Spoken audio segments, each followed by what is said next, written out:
Midnight, July 19th, 1976. Nice, France.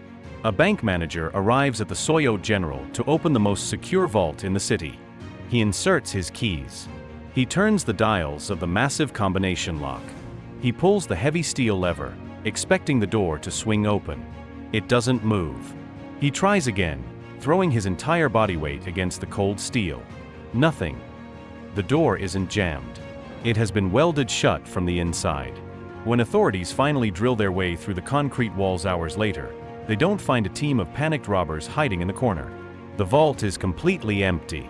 400 safe deposit boxes have been ripped open, and the equivalent of $30 million is gone. But as the police shine their flashlights across the gutted room, they find something that leaves them absolutely speechless. Imagine breaking into the most secure bank vault in Europe. You bypass the alarms. You drill through the concrete. You're finally in. Most thieves would grab the cash and run for their lives. These guys, they brought wine, cooked a 3-course meal, and threw a 3-day party while the police walked right above their heads. They didn't rush. They didn't panic. They spent an entire music weekend underground eating rich French pâté, drinking premium vintage wine, and casually emptying the wealth of the city's elite. Music, before they vanished back into the earth, they left a message painted on the vault wall without weapons. Nor hatred, nor violence. But getting out of the vault was easy. The real question is, how did they get in? How do you bypass a security system designed to detect a single drop of a pin? How do you move tons of heavy drilling equipment through the heart of a major city without anyone noticing? And what kind of criminal mastermind risks spending the rest of his life in a maximum security prison just to have a picnic inside a bank?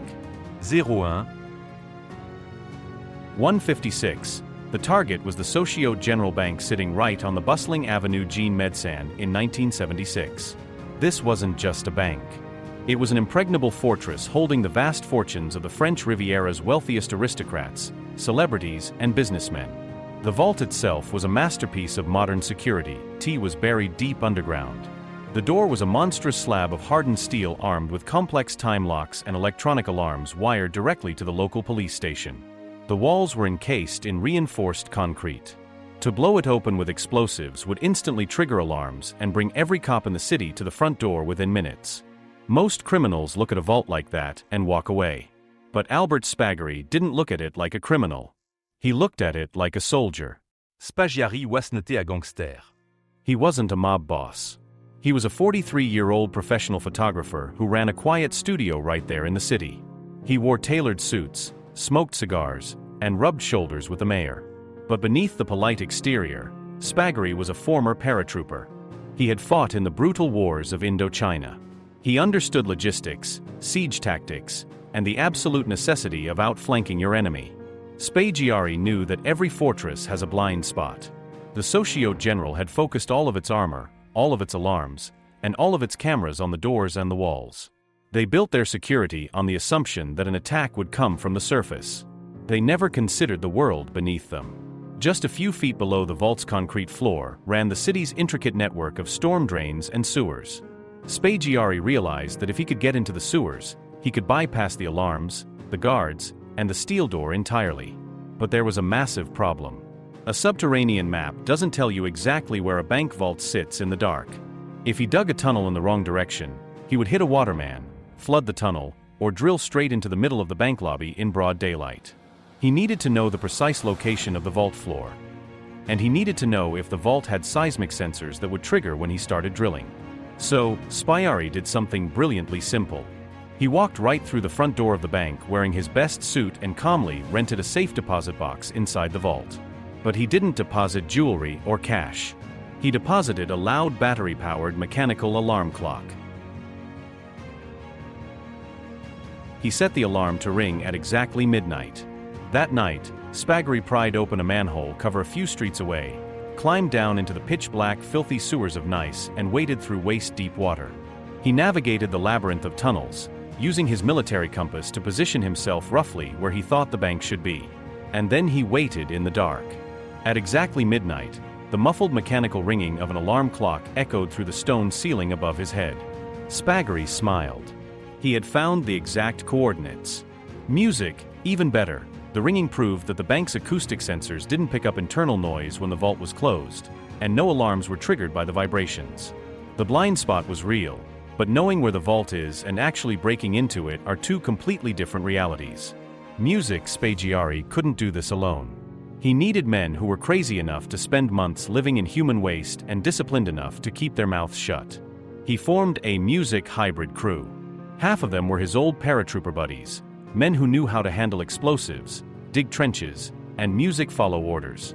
The other half were professional gangsters recruited from the Union Corse, the ruthless French mafia operating out of Marseilles. These were men who knew how to fence millions of dollars in untraceable music, cash, and gold. In May 1976, 2 months before the heist, the real work began. Every snorts night while the city of Nice slept, Spaggiari's crew slipped into the storm drains. They weren't just digging a hole. They were building an underground military bunker. The conditions were horrifying. The sewers were suffocatingly hot, swarming with rats, and filled with toxic gases that could knock a man unconscious in seconds. The water they stood in carried the waste of the entire city. But this crew treated the heist like a military campaign. They hauled heavy rubber rafts down into the sewers to float tons of equipment through the underground rivers. They ran thousands of feet of industrial electrical cable, tapping directly into the city's power grid to run bright halogen work lights and heavy-duty drills. Because of the toxic fumes, music, they couldn't just breathe the sewer air. So they installed a massive ventilation system, pumping fresh oxygen into their workspace through flexible tubes. When they finally reached the wall of the sewer closest to the bank, they began to dig the tunnel.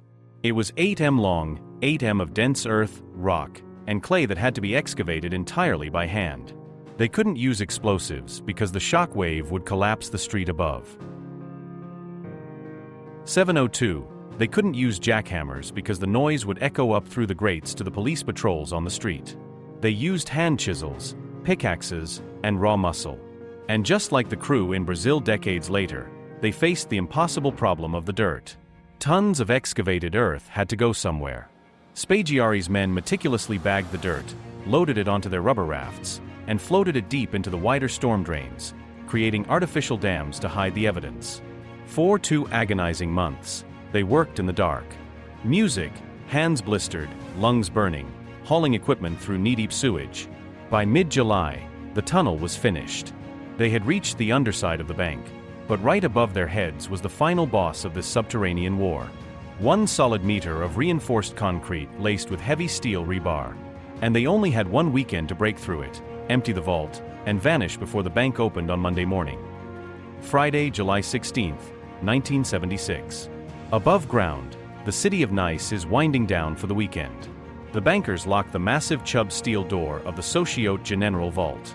The guard set the electronic alarms, confident that the 4,000 safe deposit boxes inside are protected by an unbreakable fortress. They turn off the lights and go home.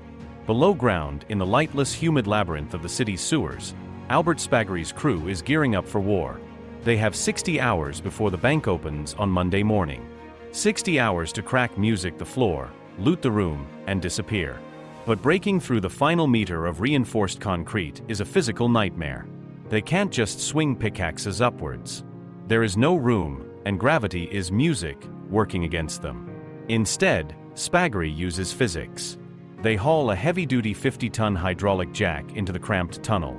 They place a thick steel beam against the floor of the tunnel for leverage and wedge the music top of the jack against the underside of the vault's concrete foundation. A man pumps the handle. Inch by inch, the pressure mounts. Music. The earth around them trembles, and then with a deafening, sickening crack that echoes down the sewer pipes. The concrete gives way. A block of the vault floor shifts upward.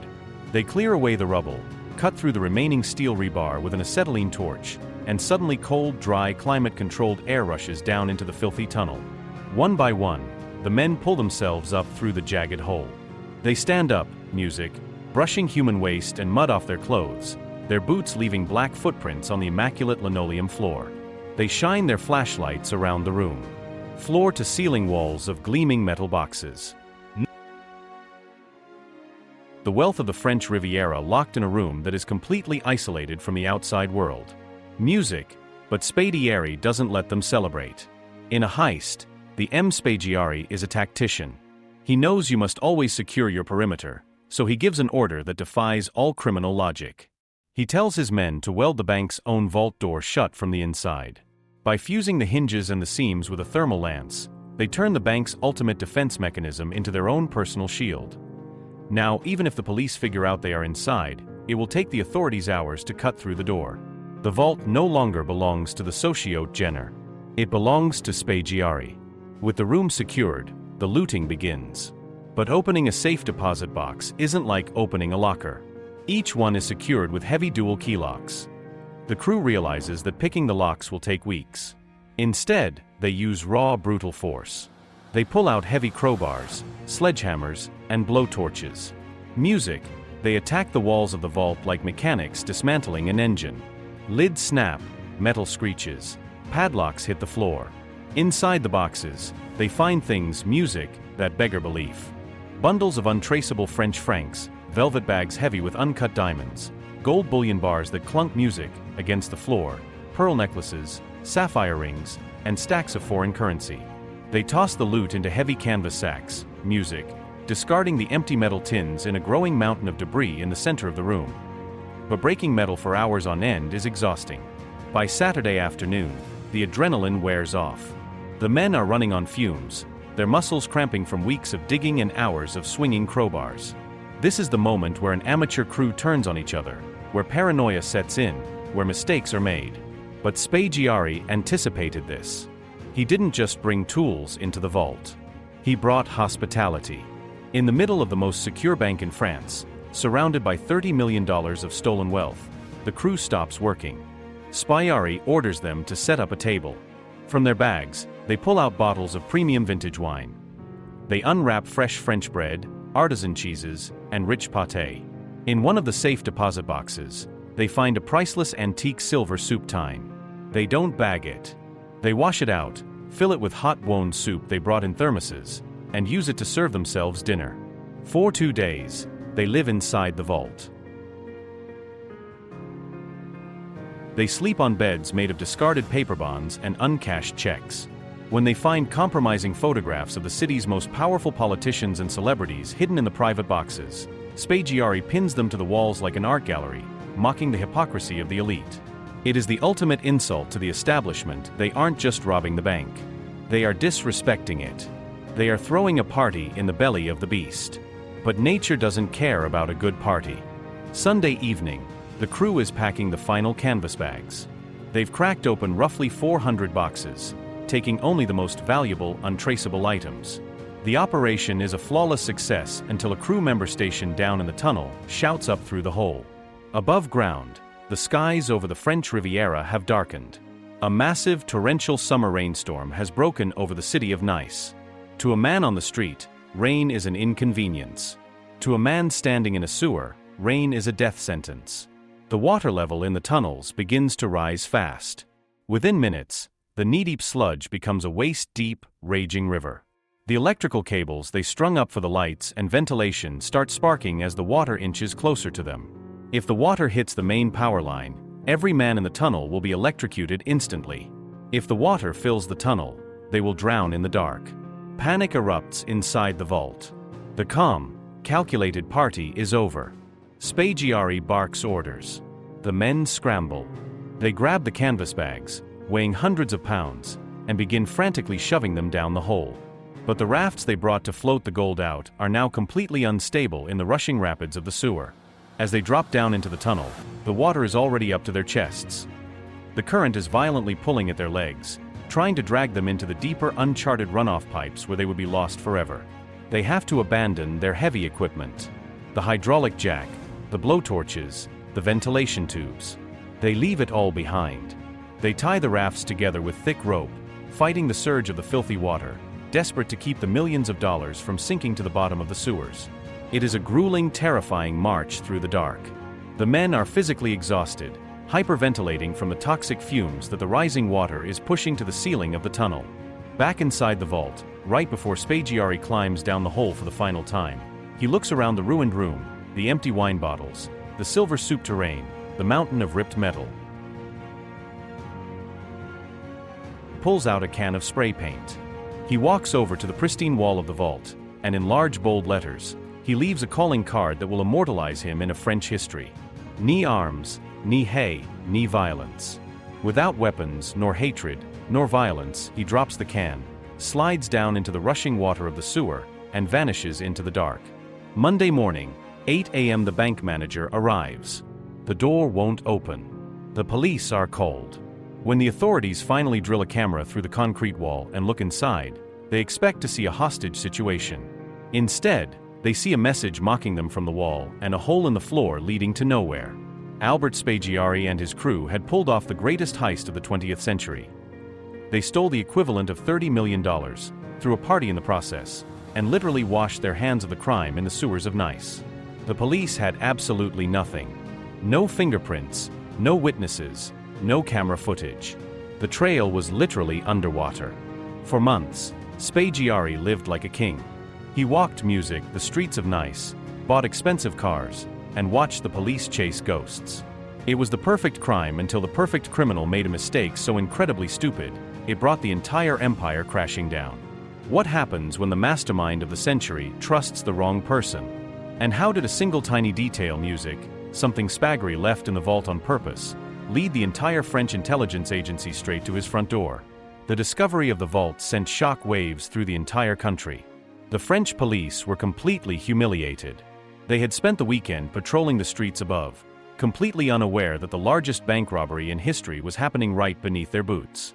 But while the authorities were furious, the public was absolutely captivated. To the people of France, the thieves weren't violent villains. They were legendary anti-heroes. They had outsmarted the richest bank in the city.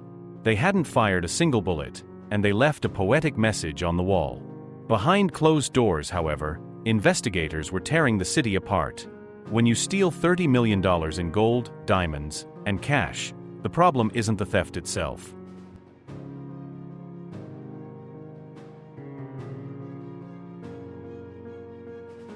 Problem is the weight.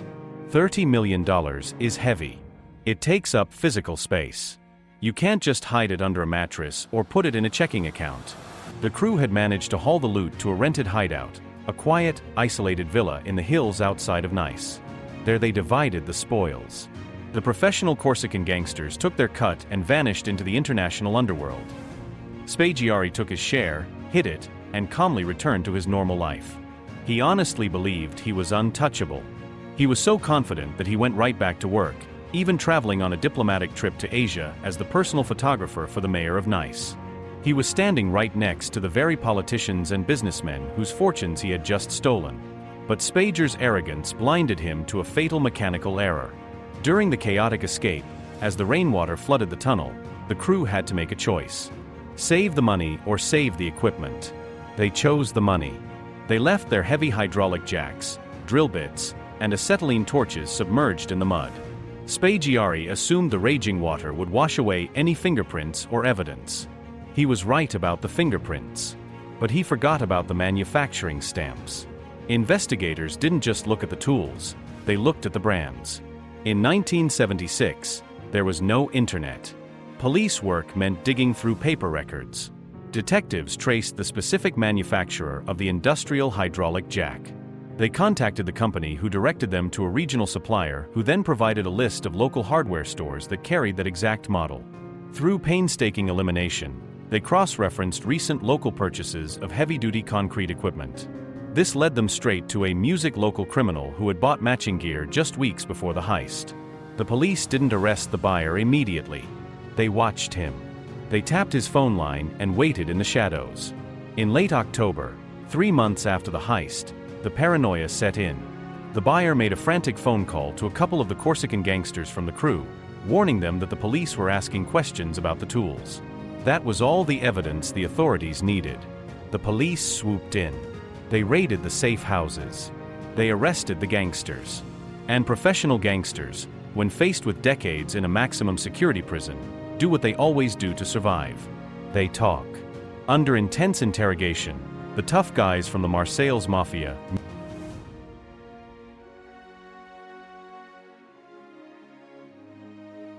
didn't know the intricate details of the master plan, but they knew the name of the man who hired them. They told the detectives to look for a guy named Albert, a local photographer with a studio in the center of town. When Albert Spaggiari stepped off a flight returning from his diplomatic trip with the mayor, Music, the French police were waiting for him right on the tarmac. They slapped Music, the handcuffs on him. The mastermind was caught. For days, Spaggiari denied absolutely everything. He played the victim perfectly. He was a respected businessman, a decorated war veteran, a personal friend of the mayor. Why would a man like him crawl through a filthy sewer? But the police had him cornered. They had the testimonies of his own crew. They had the timeline. Realizing he couldn't deny his involvement any longer, Spaggiari pivoted. He decided that if he was going to go down, he was going to go down as a myth. He confessed to planning the heist, but he completely denied stealing the money out of greed. Instead, he spun a massive cinematic lie. He claimed he was a leading member of a secret right-wing political organization called keysofmoonmusic, and that the millions of dollars were being used to fund an international shadow war to protect Europe from radical threats. It was absolute nonsense. But the authorities couldn't immediately prove otherwise. Spaggiari was playing them. He was stalling for time, confusing the press, and building his own legend. By March of 1977, Spaggiari had been sitting in a prison cell for 5 months.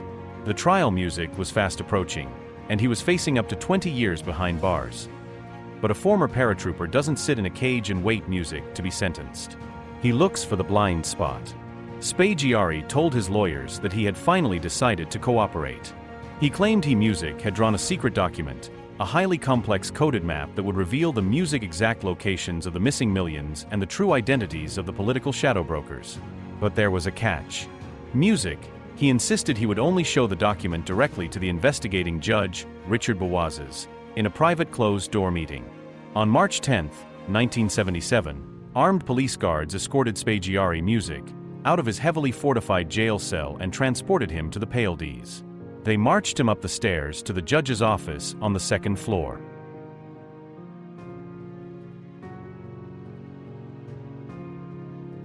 Music, 2 armed guards stood by the heavy wooden door, blocking the only exit. The judge sat behind his massive oak desk. Spaggiari was instructed to sit in a chair Music, directly across from him. The room was hot that afternoon, so the judge had left his Music large glass window wide open, letting in the cool breeze from the busy city street below. Spaggiari reached into Music his jacket pocket and pulled out a folded piece of paper. It was covered in complex, Music, confusing symbols, random numbers, and intersecting lines. He handed it across the desk. "This is the code," Spaggiari said quietly. Judge Boazes took the paper. He leaned forward, squinting at the gibberish, his brow furrowed as he tried to make sense of the map. His eyes were entirely focused on the document. The armed guards at the door, seeing the prisoner cooperating, relaxed their posture for just a fraction of a second. That was the blind spot. Before the judge could even look up from the paper, before the guards could unholster their weapons, Spaggiari vaulted over the desk, threw himself through the seconds, Music story window, and plummeted toward the street below. It was a 25 ft drop to the solid concrete pavement. A fall that should have shattered his legs and left him paralyzed. Music, but Spaggiari didn't land on the concrete. He landed squarely on the reinforced roof Music of a parked Renault car.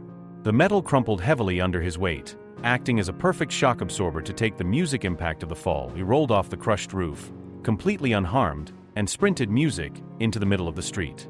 The police guards rushed to the window, leaning out with their service weapons drawn, but they couldn't fire. The street below was packed with innocent civilians. And then the final piece of Spaggiari's master plan roared to life.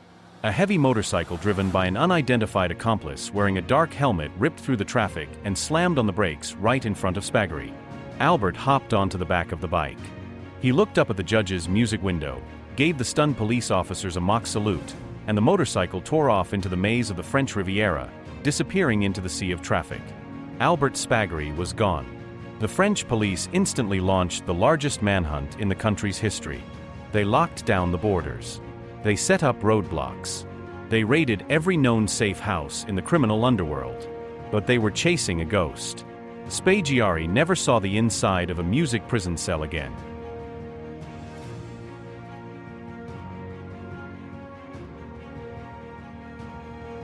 For the next 12 years, he lived the ultimate fugitive lifestyle. He underwent secret plastic surgery music in South America to alter his facial features. He spent his stolen millions living in luxury villas in Argentina, Spain, and Italy. He even secretly sneaked back into France multiple times music, just to give mocking interviews to journalists, wearing disguises, and laughing at the intelligence agencies who laughter couldn't catch him. Became a folklore hero. The man who robbed the unbreakable vault, threw a 3-day party inside it, music, and jumped out of a window to freedom. But you can't outrun everything. In 1989, at the age of 56, Albert Spaggiari died of throat cancer while hiding in a farmhouse in Italy. Even in death, he played one last trick on the authorities. A few days later, his wife secretly drove his body across the border back into France and quietly dumped his corpse on his mother's driveway. By the time the police finally found the mastermind of the century, he was already dead. As for the $30 million, the gold bars, the diamonds, the untraceable cash, not a single music penny of it was ever recovered. The money from the Société Générale vanished into the underworld, funding lives of luxury, secret escapes, and a legacy that will never be erased. Albert Spaggiari proved that no matter how thick the concrete is, no matter how heavy the steel door is, every fortress has a flaw. He looked where no one else was looking, and he walked away a legend. But success isn't always about getting away. Sometimes the most incredible escapes happen not from the outside in, but from the inside out. If you want to see what happens when someone tries to escape the most isolated, heavily guarded prison on Earth, a fortress surrounded by freezing, deadly waters, you need to watch this video on screen right now, and I'll see you there.